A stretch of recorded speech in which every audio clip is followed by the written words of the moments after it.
Sai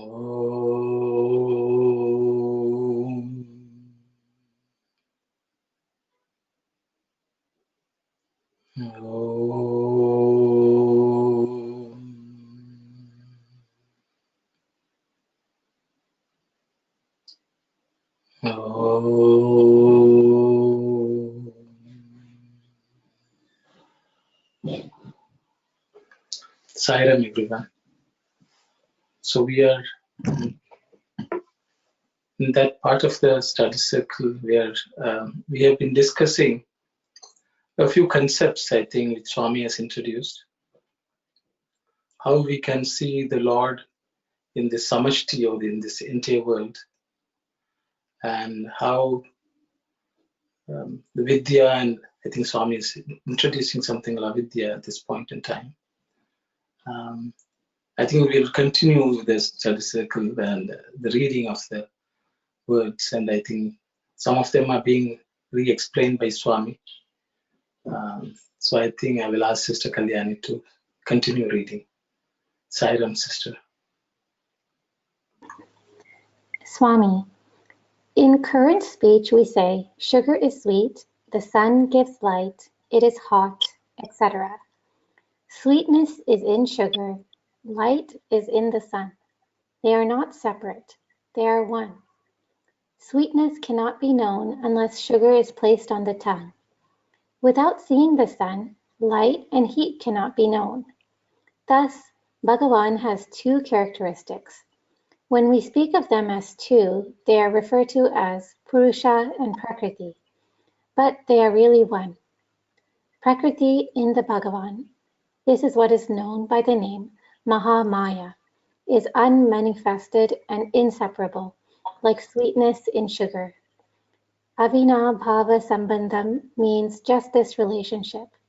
By mere willing, this Maya envelops Bhagavan and manifests in the form of cosmos or Brahmanda. This is what is called Samashti Vishvarupa, or absolute full world form. It is this absolute that expresses itself as Jagat, through the power of avidya, ignorance, according to the divine will. Bhakta. What is this, Swami? It was all so clear so far, but this word avidya, newly used, has upset my train of thought. I didn't understand anything. Please explain. I think you can read the next, next couple of, okay. Yeah. Swami, don't be in a hurry. Have you heard the word vidya? Do you know its meaning? Bhakta. Certainly. Vidya means study. Swami. Vidya means knowledge, jnana. When a is added, it becomes ajnana, ignorance. Though one, ignorance takes multifarious forms. Okay, Bhakta. Thank you, Sister. I think we'll hold there. As you can see, Swami is talking about the paragraph where Swami is talking about how the Prakriti, or the nature of the Purusha, and both of them together are inseparable. I think the word used in Sanskrit is Avinabhava Sambandha. So they cannot exist, one cannot exist without the other. When one exists, the other one exists too. Just like Swami is giving some examples of sugar and sweet, and sugar and sweetness have to coexist. Without sweet, sugar is not sugar. So the nature of Bhagavan, as you know, Purusha and Prakriti, are two aspects of the same God, Bhagavan. And then Swami uses the word avidya, and I think that is where then the question comes, Swami, what is avidya? You have introduced a new term. Avidya, or means it's absence of knowledge, if for lack of a better term. And so, though it is also called ignorance, it is more something like absence of knowledge. Then Swami goes on to explain that Vidya is knowledge, Jnana, or so Avidya and Ajnana are the same because the absence of knowledge is Ajnana. That's what Swami is explaining, though one, ignorance takes multifarious forms. Because of its inherent nature, avidya or ignorance is multiplicity where there is only one. I think that's what Swami is explaining. I will stop here and ask anyone else who would like to comment on this or share your thoughts. Sai.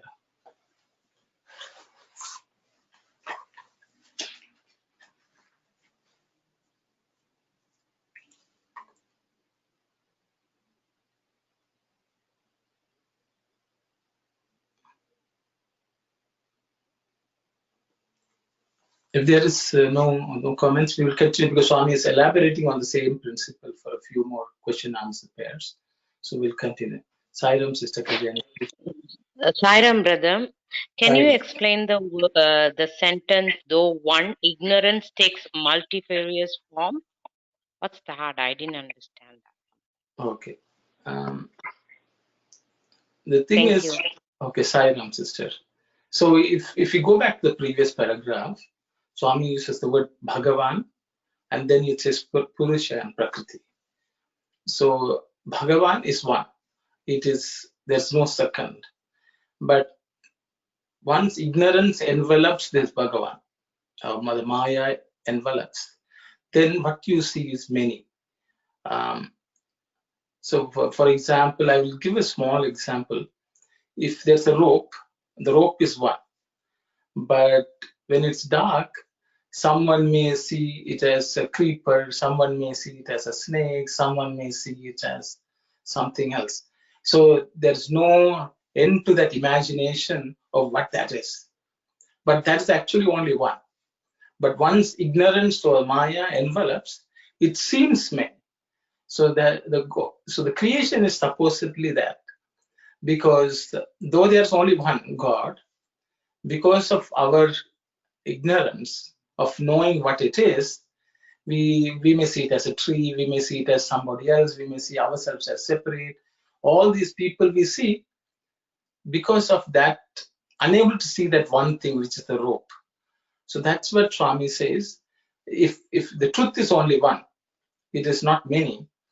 There are many sayings in Sanskrit called Ekam Sad Vipra Bhauta Vadanti. That means God is only one. But Vipra means people who have learned call it many. So it's the same Swami, that's Swami's concept of Sarvadharma. Basically, God is one. The Muslims will call him Allah. Christians may call him Jehovah. Hindu people, the Shaivites call him Shiva, the Vaishnavites call him Vishnu. Even though the God is one. So when we call Shiva or Vishnu, actually it is an element of ignorance in that, because we still don't know what that one is. That is why all these fights and disturbances between everyone. So that is what Swami means. Though one, ignorance takes multifarious forms. But I think a person who understands that multifarious forms are also referring to the same thing, I think that's the step we have to go to, so that we can see all as one side. I hope anyone else want to comment on it. Please go ahead. It's a wonderful explanation, brother. Thank you very much. Okay, thank you. So we'll continue with the next pair of question and answers. Bhakta. Yes, Swami. How did this avidya come about? Where did it come from? Swami. You know, don't you, of light and darkness? Do they both exist at the same time? Bhakta. There can be no darkness when there is light, nor light when there is darkness. Swami. When there is light, where does the darkness exist? When there is darkness, where does the light exist? Think well. Bhakta. This subject is very difficult, Swami. Still, I shall reply as best as I can. Pardon me if I am wrong. Darkness must be in light, light must be in darkness. How else can it be? Swami, I will ask another small question. Answer me. This light and this darkness, are they independent or are they dependent on anything else? Bhakta, they are dependent on the sun. When the sun rises, it is light. When the sun sets, it is darkness. Okay, thank you very much, sister. The Swami is explaining these concepts of vidya and avidya with the analogy of the sun and the light and the darkness. I think we can treat the sun as Bhagawan, light as vidya, and darkness as avidya. The Swami is trying to prove to the devotee that the darkness and light are more or less the same, but they don't exist separately. But the difference is only based on the appearance of the sun. That's what Swami is trying to explain. So I will stop here and I will ask anyone else who would like to share any thoughts you have, please.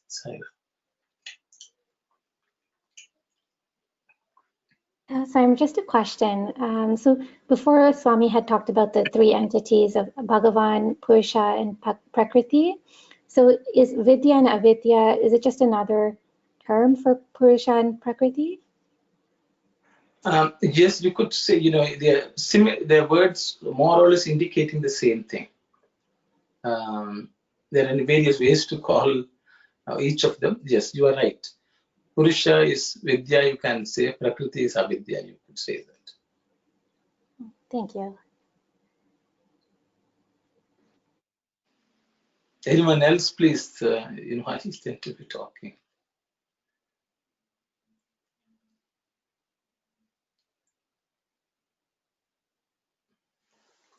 So I think if no one is talking, maybe I will say a few more things and then we can move on.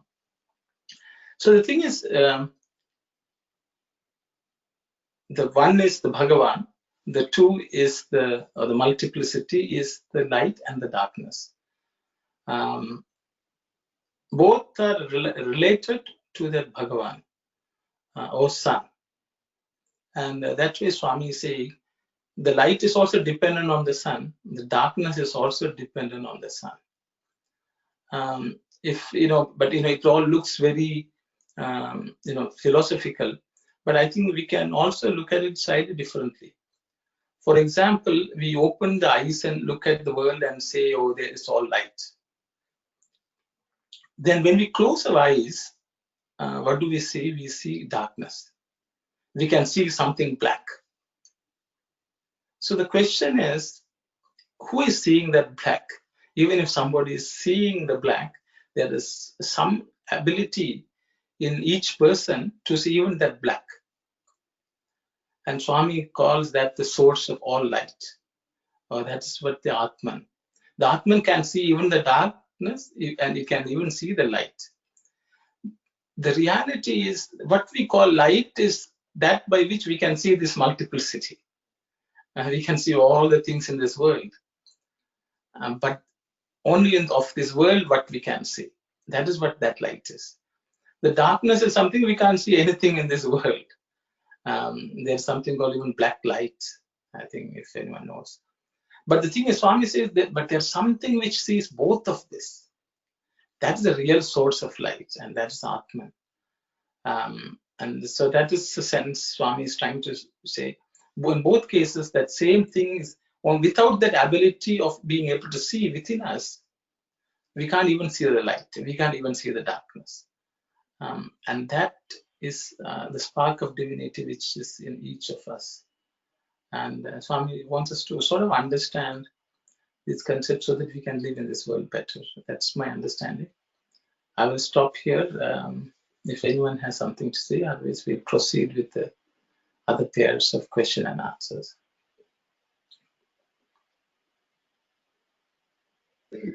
Sairam, after all of these explanation, I have had this question in my mind. Is it correct to say someone with jnanam or ajnanam, or vidya or avidya, because both elements would be in a person according to this explanation? So maybe someone's interpretation, say for an example, in my interpretation, that person may be an ajnanam person, but in another person, it could be categorized that person as a more jnana person. So after all of these, I have had a little question in my mind whether is it correct to categorize a person? This person has more jnanam, that person has less jnanam, or vidya or avidya, because it seems to be like inseparable. Only the God's will, it can be in one point in time it would be more jnanam, in the other time it could be less jnanam or less knowledge. So that sort of question I have in my mind after after we have discussed about this one. So thank you, Saira. Thank you very much, sister. I think it's a very nice question. But I will ask anyone else who would like to comment on it, please, based on whatever we have read so far.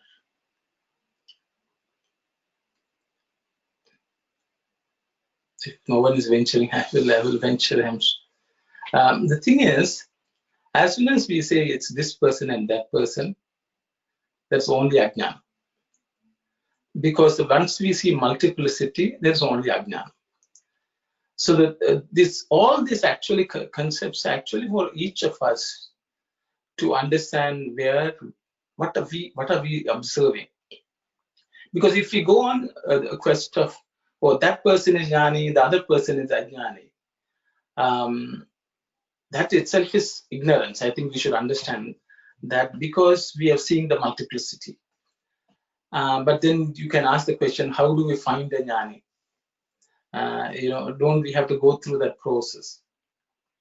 I think all of us know what is light, what is darkness. When there's no light, we know that there's no light. There's no sun shining on something. So I think there is no harm to seek a jnani, a person who seems to be able to see. There's nothing wrong. Because sometimes we even think blind people can show us the way. And that is also an aspect of ignorance. But the thing is, Swami says, if we are, ultimately all spiritual progress is about ourselves. We have to see what are we observing. Even if we see a jnani and ajnani, until we come to that state of jnani state, we really cannot see that the divine within even the ajnani. So I think we have to start somewhere. So for that purpose, some discrimination as to this is a jnana state, that is ajnana state, is always good. Not to say that this person is ajnani. When we say refer to the person as ajnani, are we referring to the Atman as ajnani, or are we referring to the person, the Atman, which is encased in that body as ajnani? So I think we have to develop the ability to know, even in an ajnani, there is a spark of divinity. Even in a jnani, there's a spark of divinity. But we will always tend towards a jnani, one who is able to bring forth that divinity within. That will be a good source for us to start with. So I think that kind of analysis is not wrong. We all of us will know where when somebody is able to express the divinity, then we say, oh, that person is expressing divinity, so that I can see some of the jnana in that, or the divinity in that. And I think that is the whole process. But even a person who seeks like that should have the state of mind knowing that even in an ajnani, there is divinity lurking within. It can come to fruition one day according to that person's progress. Until then, you treat that person or that expression of divinity as ajnana. I don't think anything wrong with that, but we will not judge the person. When we say the person, the Atman, we will not judge the Atman. We will understand, we judge that situation. That is my understanding. I may be wrong. I will let anyone else speak about it. Saira. Silence. Yes. Yes. A good explanation, brother. So I can add one more thing. When you read books, when you're listening the study circle, we have to go through that over again, and with the knowledge and with the prayer and the bhakti, it will bring the experience that will bring the jnanam and the wisdom. Thank you, brother. Thank you, Hermit, brother. Yes, very, very nicely put, brother has put nicely. Because the reality is, if we rely on even a jnani for all the explanations, we will never attain jnana. And this Swami always says, because the experience has to become each person's individual one. Because if I am saying something, it is only mine. It has not become, even though it seems okay, acceptable, it does not become each person's individual one. So each person has to go through their own journey of contemplating on it, trying to understand it within. And I think that is the most important thing. So that's why even when we look at a jnani, we need to find out what has that person done and then try to practice that in our own life. That way we will find our own light. I think that is, brother has nicely said it. Thank you very much, brother Sai.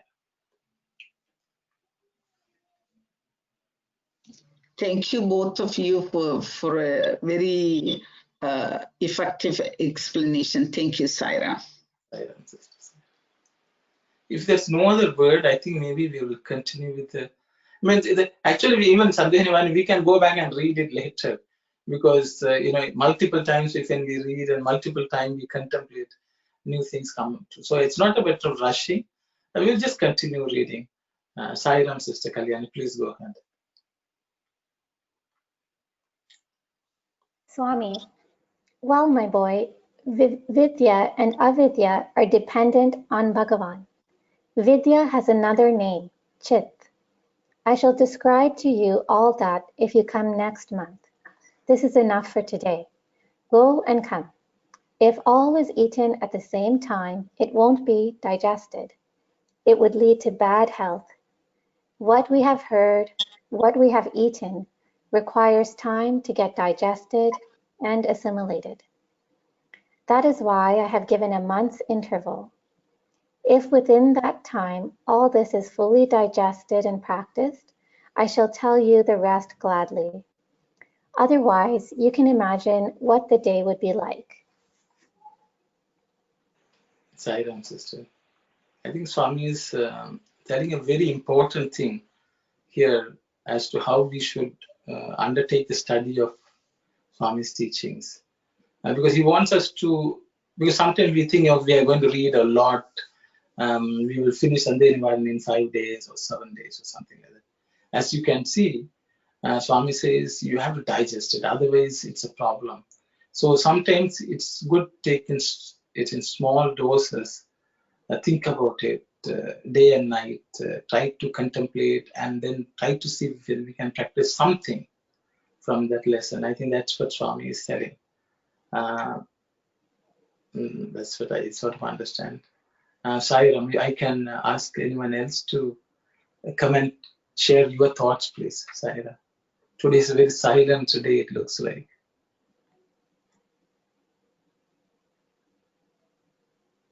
I think in this particular paragraph, Swami has said that reading or listening is not enough at all.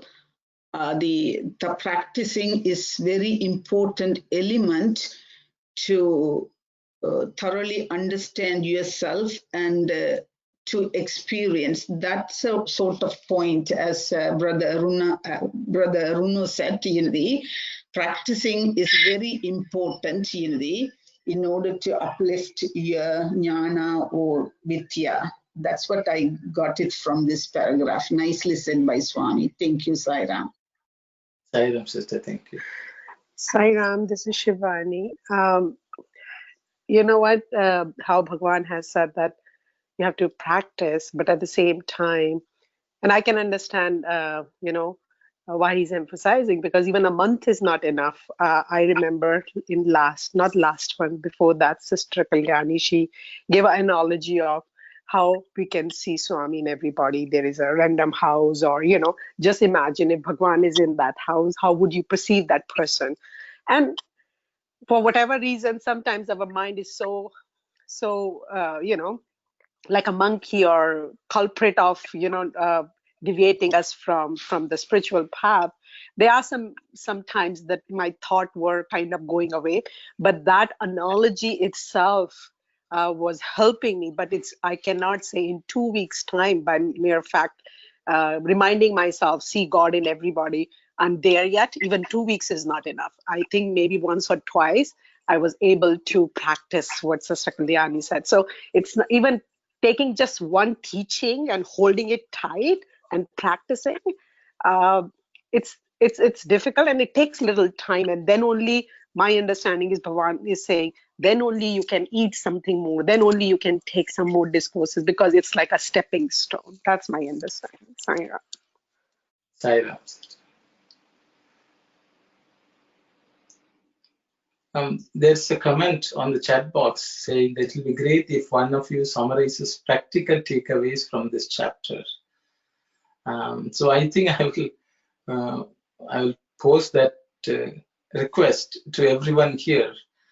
So if everyone can sort of share what is the practical takeaways from this chapter of Sandeha Nivarini for each one of you. Even if it's one thing. I think that will be a very nice collection of everyone's thought. It means no need to I'm not putting everyone on the spot. I think anyone volunteering can share what you think is the takeaway from this chapter for you personally.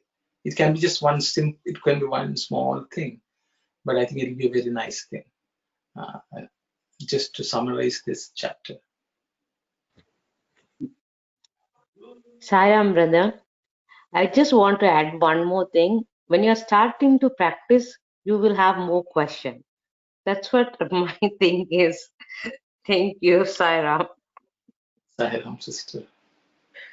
I mean, I'm not really answering, brother, what you have asked. Just adding to what Sister has said.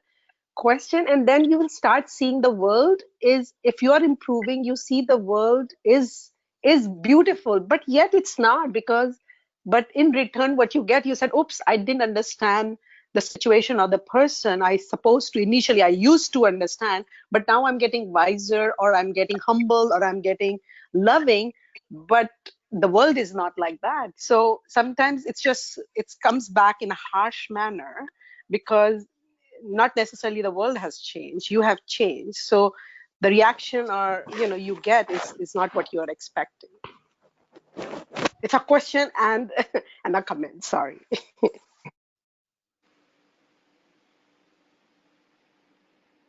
Sai Ram. Sai Ram, brother. Sai Ram, brother.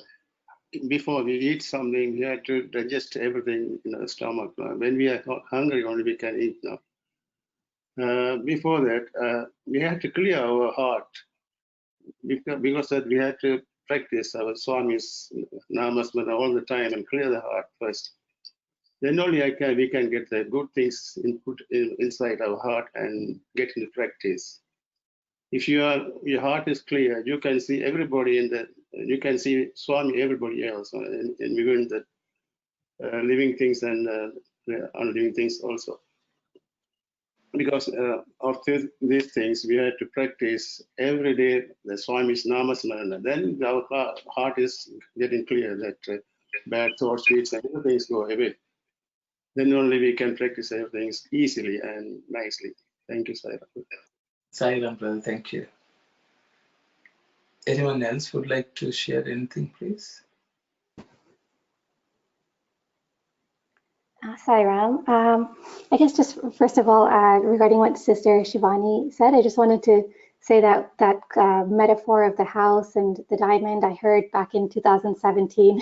So I still don't do that every day even. And regarding what I learned from this chapter, I think a couple of points that I really took away is like one of the things that really I thought was very interesting was what Arun Uncle you were saying last week about us creating our own world each moment, and every moment the world is created. And when Swami says, everything in this world, this prakriti is purusha, it is the rope, but we're just seeing it as either a snake or something else. And that makes me think that even the things that we think are bad, or like the people that we think are bad, those are also part of prakriti, those are also part of God. So all of this, everything that happens that's bad or good is meant to be, and that I don't need to worry about other people or judging other people or thinking what they're doing is right or wrong. And it's really just my own world, and whatever I'm seeing is coming from my mind. And another thing that I kind of understood from the study circles in general, like even the sort of villains in like the stories, like Hiranyakashipu and Ravana. I think there is a legend that they were actually like the gatekeepers of Lord Vishnu, and they had a curse, and they were born as like enemies of the Lord. And so even somebody like Ravana, who we think is very, very bad or evil, he was actually like a great devotee, and in the end he merged with God again. And so every single person could be a great devotee, and they may be presenting as an evil person here, but that they're presenting as that evil person for our own spiritual growth. And so kind of bringing it all back to me and thinking about what I can do to change. Sairam, that's all. Thank you very much, sister. Thank you. Anyone else would like to share something, please?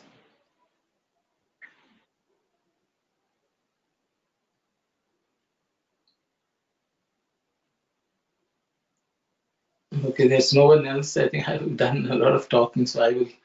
I think in terms of summary, maybe I'll just say a few words because of my brother Sitaram's request.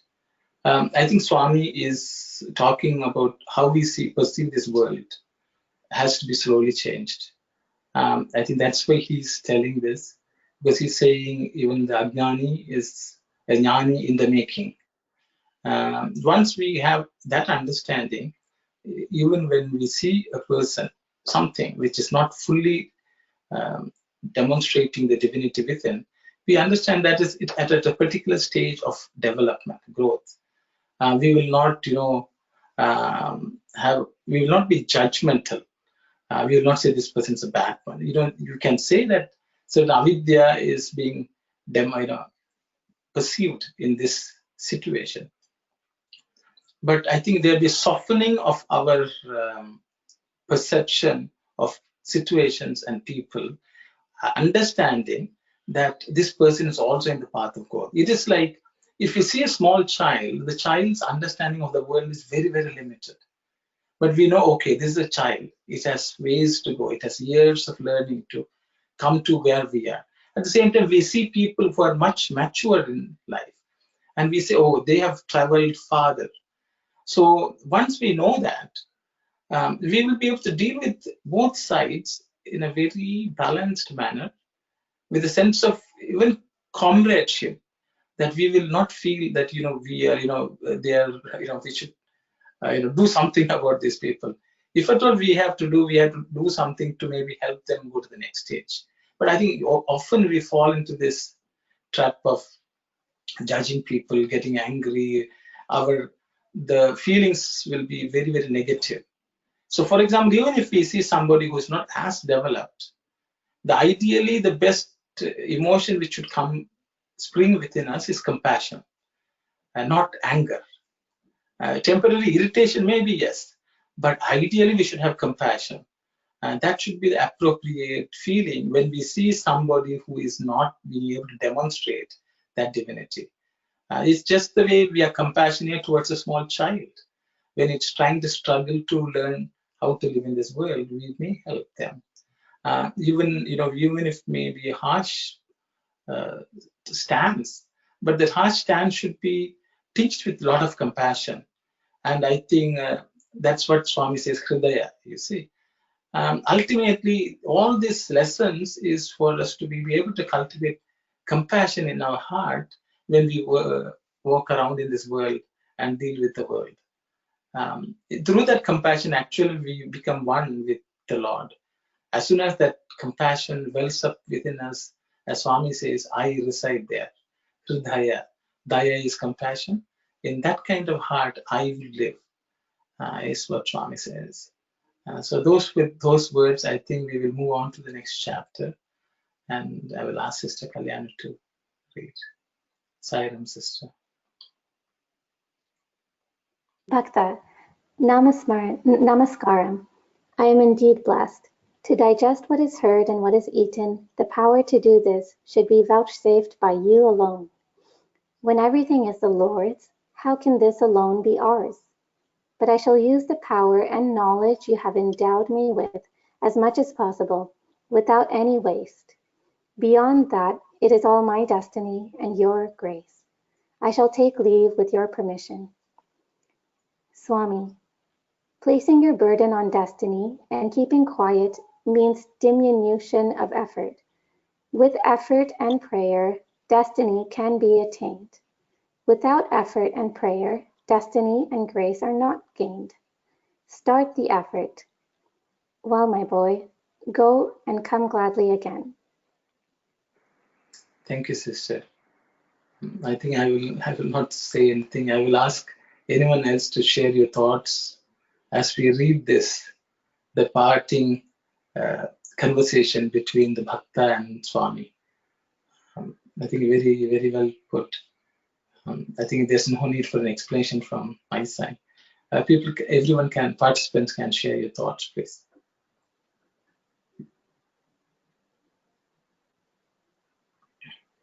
So, Sairam, brother. So, in this world, if you want to gain some education, how many hours we are putting? If you want to CFA or any doctorate or anything, we spend so many hours. We sit in one place, we study and hard. For our spiritual side, how many hours we are putting? That one, education will give us happiness, but the spiritual side is give you bliss. So we had to work hard. How many people after getting knowledge, we sitting in one place at least for 15 minutes, we doing the namaswarna at least. So if we do that one without knowing you, your attachment, your desire will you will destroy without knowing. You can see when you go to the mall, you are not attached to anything, buying that and this. Whatever you want, you buy. That kind of experience, you will get it. So we have to sit in one place. We have to do the namaswarna. You can attain the God vision. If you don't have anything input, you won't gain anything. Only you'll have the knowledge. If you want to get the wisdom, you have to work hard for that one. Thank you, Jai Sairam. Thank you very much, brother. Thank you. Anyone else would like to share any thoughts, please?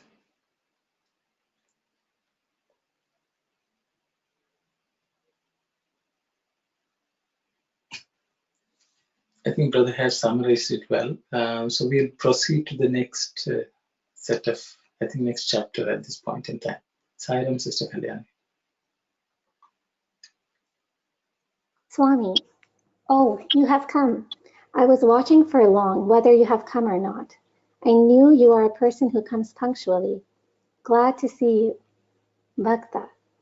Whatever else I may disregard, will I disregard your command, Swami? In fact, I am eagerly looking forward to the 16th of every month to meet you. What greater happiness can I get? What better food can I get? Swami. Very good. Such Shraddha, steady faith, and Bhakti, devotion, are great helps in man's true path, better than losing sleep and rejecting food in the fruitless pursuit of evanescent worldly pursuits. How much more joyful it is to attain the true, the meaningful, and the holy goal. Leave that aside now. What do you want now? Speak, let me see.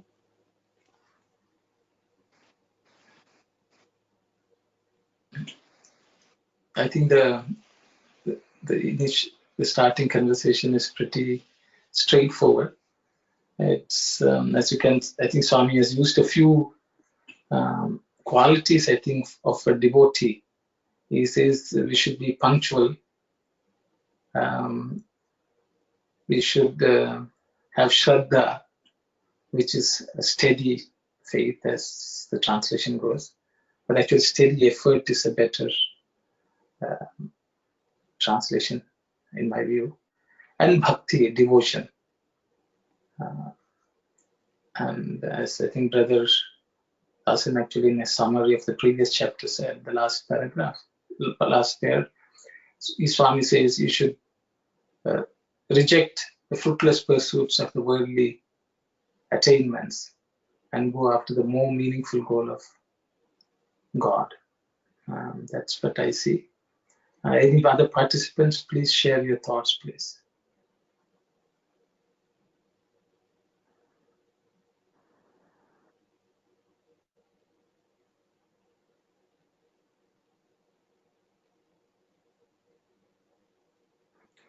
Okay, if there's no other words from anyone, we can proceed next pair question and answer, sister. Bhakta, Swami, last month you said something about Chit, awareness, and you were pleased to say that you will explain it more about it this month. Since then, I have been counting the passing days in order that I may know about it from you. The day has come at last. Please tell me about it. Swami, have you understood what has been told so far? Understanding does not mean mere mugging up.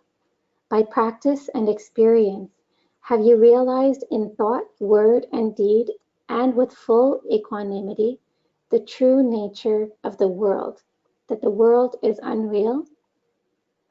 Bhakta, it is only by understanding that, isn't it, Swami, that one can ever be immersed in thoughts of Sai, the Lord, giving up all other activities and duties.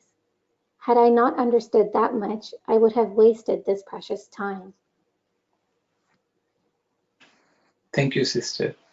I think Swami, in a very beautiful way, summarizing his own 2 chapters, saying that realize that the world is unreal, and he wants us to practice it in thought, word, and deed. Very well summarized by Swami of whatever he has been taught, whatever been teaching. Anyone else would like to comment on this exchange between Bhakta and Swami?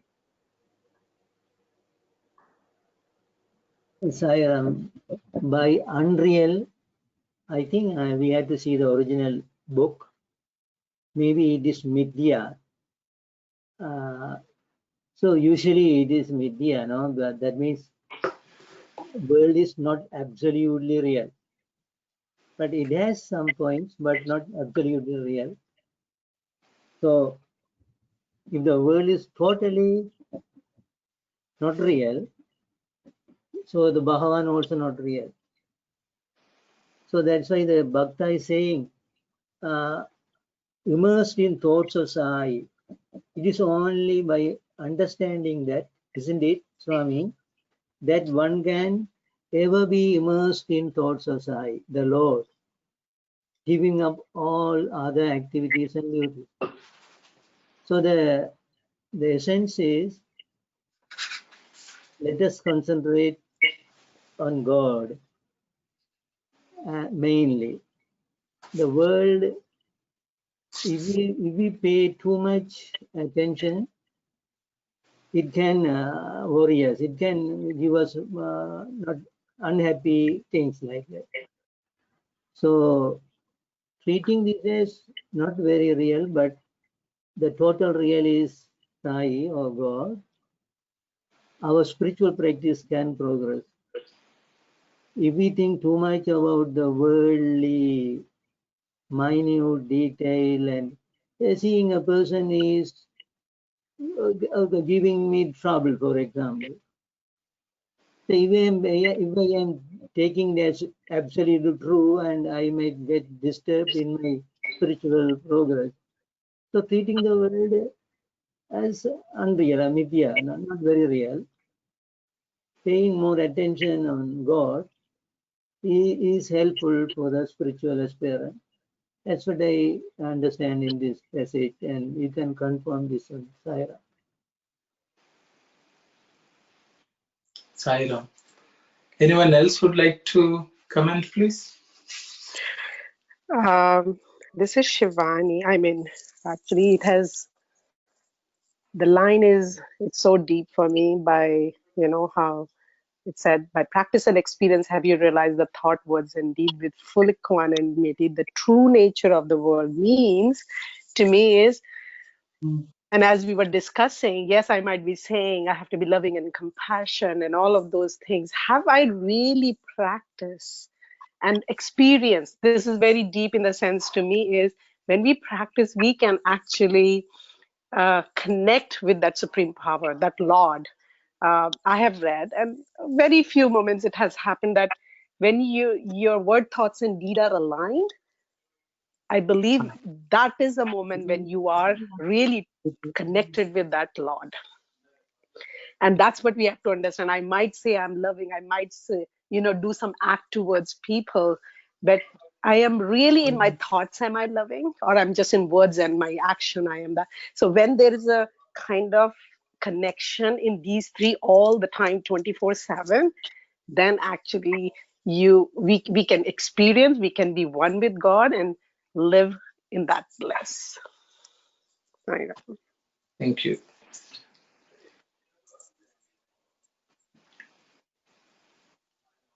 Anyone else? Sairam. When I look at this particular in the conversation in this three little paragraphs, I thought myself, if we don't practice or if we don't practice and experience, even though if we attend all these study circles and everything, at the end of the day, it would be like a waste of our time if we don't really practice and experience ourselves. Then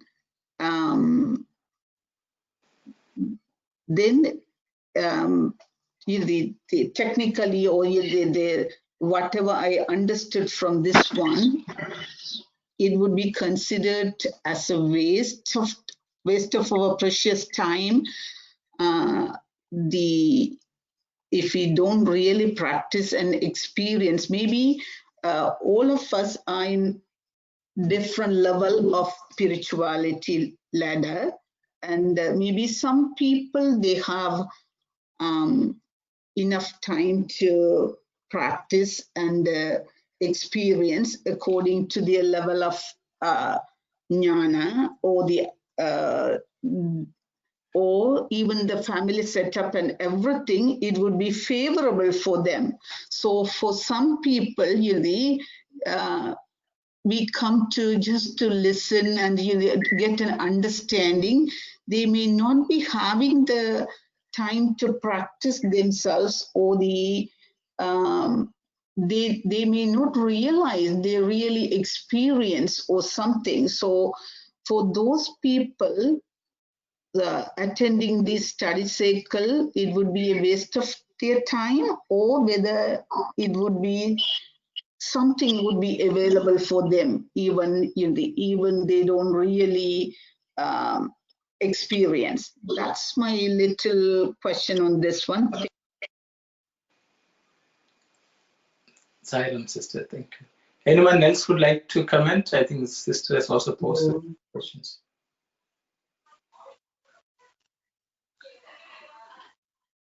Sairam, brother. Yes. I think the word thoughts, deeds, it's is for us. It's not something to compare with others. It's for our own self, for us to practice. That's what I understand what Swami is saying to us. Sairam. Sairam, sister. Anyone else would like to comment, please? Sorry, go ahead.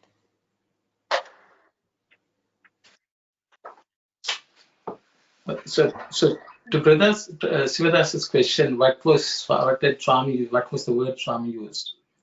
In the Telugu, Sandeha Nivarini, Swami says, Jagatu Satyamu Kadani Grahinchitiva. Like that, Swami says. Basically, this world is not truth. Have you understood that? Those are Swami's words in Telugu. Satyamu Kadu, not the truth. So that we should understand the world is not the truth. I think it's translated as world is unreal. I think to some of the comments or maybe questions which Sister Anandi posed, I think, you see, ultimately sadhana is a way of thinking. I think in every situation, in any situation, we are given an opportunity by God to practice something. So I think world is unreal can be practiced when everything is going good and when everything is going bad. If the situation is good, also we can practice it. When the situation is bad, also we can practice. So I think everyone will benefit in some way or other if they attempt to practice.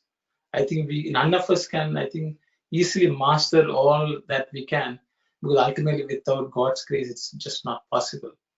But I think all of us can make a little effort from wherever, in whichever circumstances we are, in whichever situation we are placed, and whatever our level of development, I think all of us can put in some effort. I think that's what Swami is referring to. Means at that level, that's all. It's like a small child. The mother may have cooked a lot of food, but if a small child is eating, the mother may feel a little bit. The little child will eat maybe a small morsel, and as soon as that digests, it has done its job.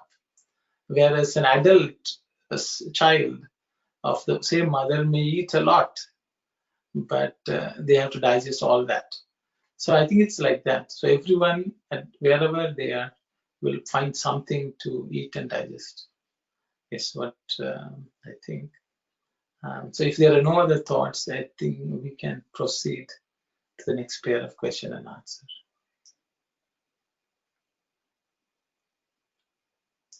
Swami, good, my dear boy. How sad will the Rayak be if the seeds he has planted do not sprout and yield harvest?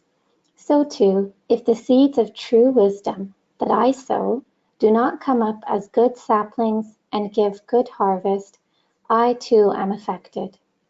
On the other hand, if they grow well and fructify into a harvest of Ananda, how happy would I be? That is my food. This is the service you should do to me. There's nothing higher than this.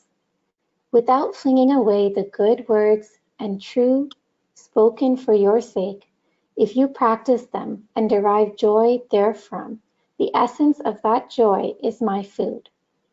If you thus act according to my words and put them into practice, I will gladly tell you more, whatever may be the number of things you ask.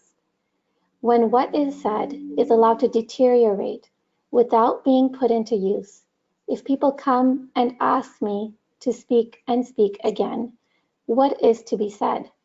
If all start practicing as you are doing, the world will not have any troubles. Untruth will not manifest itself. Thank you very much, sister. I think I have just mentioned the word riot. I think it's just been used, which basically means a farmer.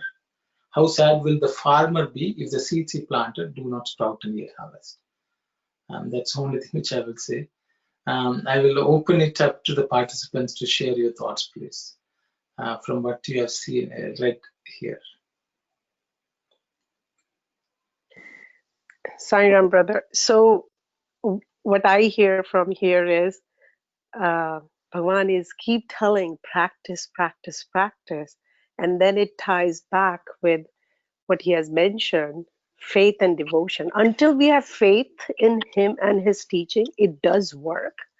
What he's saying, everything is, he is the truth and everything is truthful. What he's saying, once we have that faith, I guess it will be much easier for us to take every word he has said and put in practice. Thank you very much, sister. Anyone else would like to share your thoughts, please? Sairam, brother. So we have to practice, I can say something, a tongue that never indulges in falsehood, a body that is not tainted by causing harm to others, a mind that is free from attachment, desire, greed, hatred, jealousy, and free of gossip. This will make the man achieve the goal. Thank you, brother. Thank you. Sairam, anyone else would like to say something, please?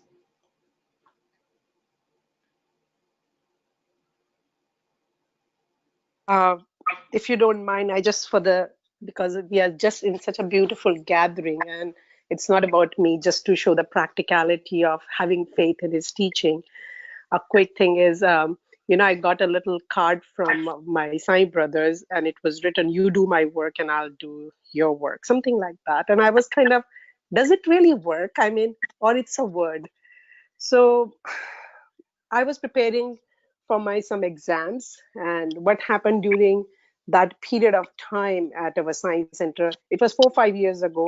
I'm from Cooksville Science Center, and we were kind of, we can't ask people to collect funds and all of that. So I talked to Bhagawan, make me as your instrument to donate money, because I had certain capacity.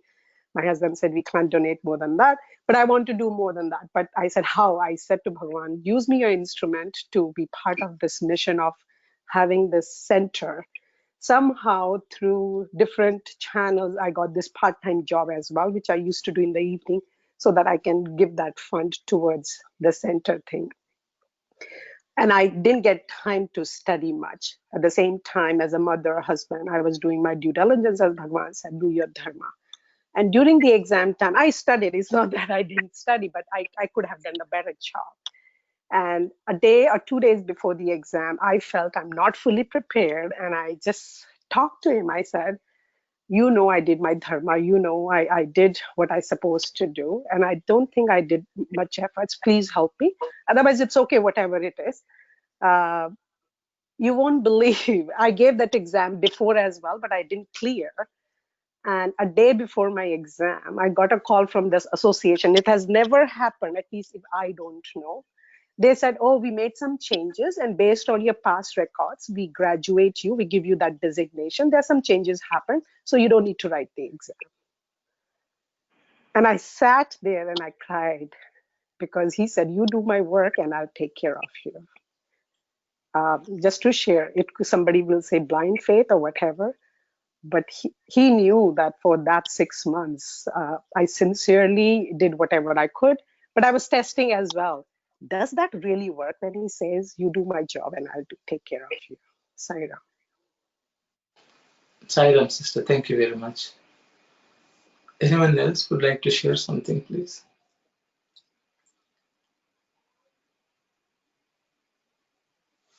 I think when no one is saying, so I think I'll just point out a couple of points which sort of stood out for me. I think one is Swami's telling exactly what exactly he means by seva, service. He says basically we have to give Swami a harvest of ananda, bliss. And he also says that how does he get his ananda is, he says when we practice his teachings and we derive joy from that. And I think that is the test for each of us, because we really don't know whether Swami got his bliss or not. But at least we should be happy that we have practiced something of Swami has said, and we should derive joy And I think already Brother Dasan has already said, what are all the negative qualities which should not be there. So that I think is a prerequisite. With that, when we have a sense of joy, and I think then, that itself is proof that we have practiced to some extent, even if it's a small step. And I thanks Sister Shivani for sharing how Swami can do things, because once he is happy, he will also grant much more joy to us in other ways as well. And as the last one is, Swami says, if all start practicing as you are doing, the world will not have any troubles. I think that is also another good thing, I thought, which Swami is trying to tell. Because many times we think to fix the problem, we have to fix everyone else. Swami says, you just practice and the world will become okay. And I thought that also Swami sort of, that we should practice for our own growth. With those thoughts, I will stop. If anyone else has something to share, we'll pause for about 10-15 seconds to see if anyone has something to say. Otherwise, Sister Kalyani will read on. Sairam, actually, what does Bhagawan say about that? That okay, the devotee practiced what Bhagawan said. So Bhagawan is happy about that. That is the best seva that the devotee can do. So what did actually the devotee did? If we go back and see, it is saying that treating this world as unreal, that is the seva. If you do thought, word and deed, all these things, that if you use your thought, word and deed, that the world is not very real, but only God is real, and the devotee is only concentrating on Sai. That is what Bhagavan is happy. If we go back, we can see that one. So let us not miss that point here. That's what I want to say. Thank you, Saira. Thank you very much, brothers. Thank you very much. Sairam, in this particular paragraph, I really like that Swami said, when what is said is allowed to deteriorate without being put into use, if Sister Kalyani, can you lift up a bit this paragraph, because I'm unable to see, and if the people come again and again and speak again, what is to be said? So as a guru, or in a study circle, the study circle, it's a bit difficult, but maybe in a guru sishya setup, maybe the guru would be asking the sishyas or the disciple that whether you practice, and if you practice and experience, then only the next stage I will be taken you to practice or experience. That sort of thing, I just got it from this one. Maybe if a guru, he would be asking that, what is your what about your practice? What about your experience? Whether you really experience, then only I will take you to the next step, kind of. But in our study circle, we wouldn't be able to do that. But at least, it's like self-discipline. We all should be trying to practice and experience ourselves. If we really listen to Swami, what he said, in word, thought, and deed. That's my little, the comment on this one. Thank you, Sairam. Thank you very much, sister. Sairam, I don't know, can you explain the last two sentences to make it more clear? That Swami says, if all start practicing.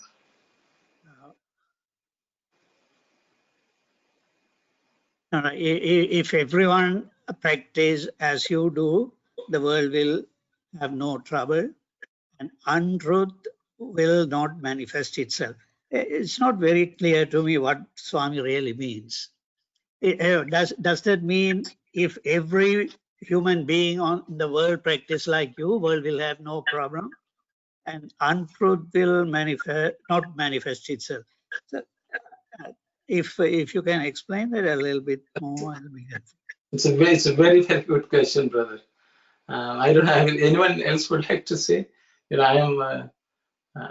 I talk a lot, so I don't want to. If anyone has something to say to this question, please go ahead before I take a crack at that. Okay, so maybe I will go ahead. Please interrupt if you all have something to say. I will just comment on what Sister Ananthi said. I think in terms of, Swami is talking about if people come and ask me to speak and speak again, what is to be said? So, it looks as if we have to be in a conversation with Swami. I think what Swami is referring to is, even though we are not maybe, having this conversation, I think from Swami's point of view, even if we read any book of his, listen to discourse or Sandeha Nivarini itself, is also us trying to say, Swami, tell me what. I think what Swami is warning us against is an idle curiosity. When I say idle curiosity, well, let's find out what he has to say about this. And once we hear that, we say, it's interesting, and then we put it aside. If that kind of attitude is there, Swami will say it is deteriorating. I think that's my understanding. So even when we read, that is also trying to talk to Swami. And then coming to what Brother Vimalesan said, if all start practicing as we are doing, the world will not have any troubles. I think that is also a statement which everyone gets all worked up about. Because then we say, okay, now we are going to change the world. We are practicing, and let the world also practice. And when all of us practice, there will be no problem in this world. It's the way I think we all go about. I think we have to read this statement a little more carefully. Because if we start practicing, the world in which we live will not have any problem. So if anyone else practices this in their own life, their world will not have any problem. In the sense, they know that in the world there's always something bad happening, good happening. But that will not be trouble. For a devotee who practices, the world will not be a trouble. So Swami says, for our own world, if we practice, the world in which we live, the world which we have imagined that we live in, will not have any problem when we know that all that we see as troubles is actually unreal. Because whatever we complain about this world is itself unreal or not so true. So if once we come to that realization, the world in which we live will not have a problem, because the world in which we live is the world of the Lord. It's a mukti called Salokyam. We live in the world with God. So anyone and everyone, so everyone can attain the state in their own lives when they start practicing this. But unfortunately, we all think now we have to reform the world. And we go on this march and propagation of Swami's teachings. Swami is even propagating the human values and all that. Is actually, without us practicing, we cannot spread it anywhere. We cannot spread it anywhere, period. It is a job of God. The only way we can spread it is to make it spread within us. And I think that is what Swami is telling here.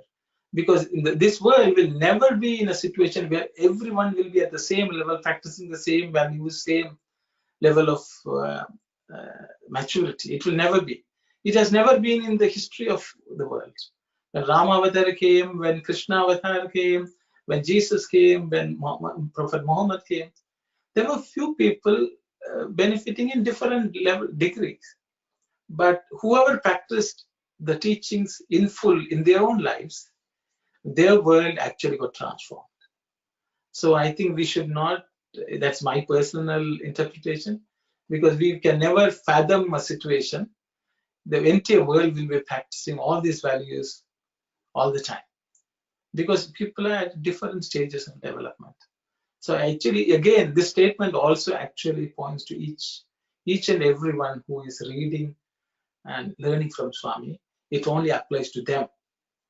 And different people at different times will come to that realization, that level of growth and maturity. And when they come to that, their world will not have any problems. That is what I understand, brother. I may be wrong, but anyone else can share your thoughts, please. Sairam, brother. So based on your explanation, can I say that everyone's world is, in their perspective, is different? Okay, so my world, how I look at it, is what I see. It won't be the same for the other person.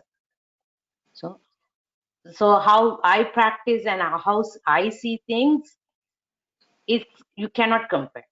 So it's your own way of transforming, and the other people can see that and change. That can come as a we. The world, I think it's referred, Swami is referring for ourselves. That's the way I understand. I just share. Thank you, Sairam. Sairam, sister.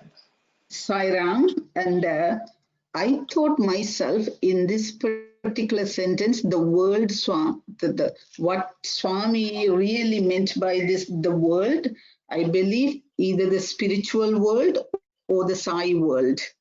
That's my understanding from that the world, because otherwise, generally the world consists of the spiritual, maybe Sai world, as well as the other the other general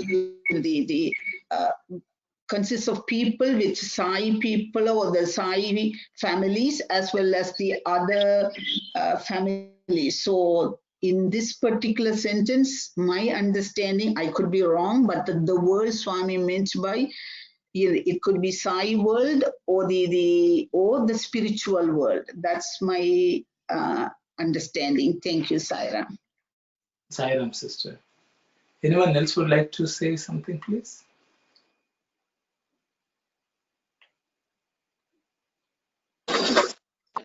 Sairam, Sairam, sister. I see, Sairam, I see this one like whatever we practice ourselves, we don't need to worry about other people. The world means each and everyone do their own practice what you speak. Like whatever you practice, you have to follow. That's the first thing. In Tamil we say, we don't need to worry about other people. Each people worry about themselves. They have to do their part. Then the world is for all people, not so only Sai people, everyone. Sairam. Thank you very much, sister.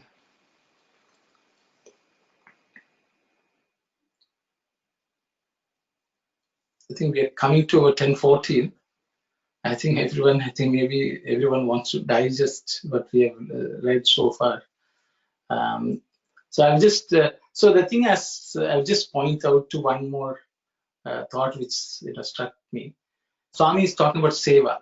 The seva is basically if we help ourselves and we reform ourselves and we derive joy from that reforming or refining or improving ourselves by looking at this world as unreal and only God as real. And I think that Swami says is the real seva. That seva is the one which will grant him the joy and the bliss which is his food. With those thoughts, I thought we will close today with Samasta Loka and Shanti, Shanti, Shanti. Sairam, everyone.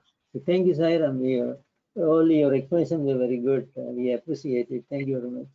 Sairam, brother. Om Samasta Loka Sukhino Bhavantu.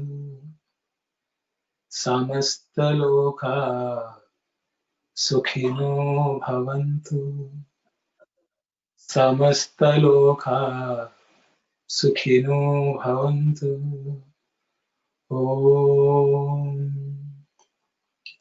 Shanti, Shanti, Shanti.